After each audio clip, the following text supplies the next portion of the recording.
In this tutorial, I'll show you how to create this image by using Blender and Stable Diffusion XL.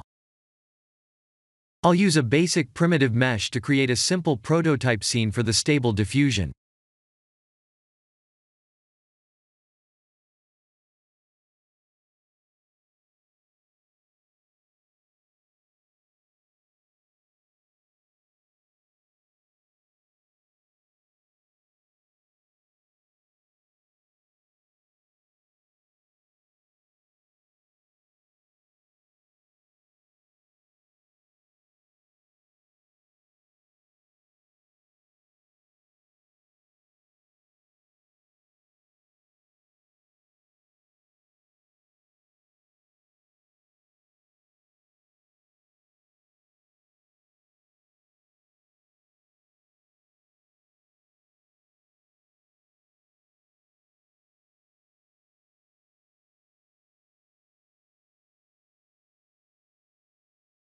Please render the image and import it in Stable Diffusion.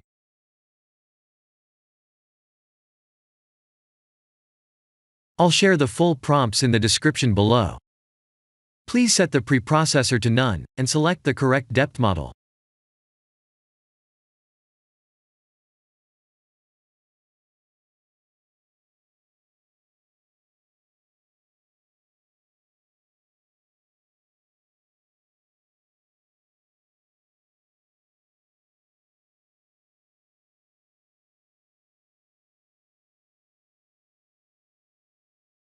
Now that the AI knows what we need, let's send this result to image to further enhance the details.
This is the end of the tutorial. Thank you for watching.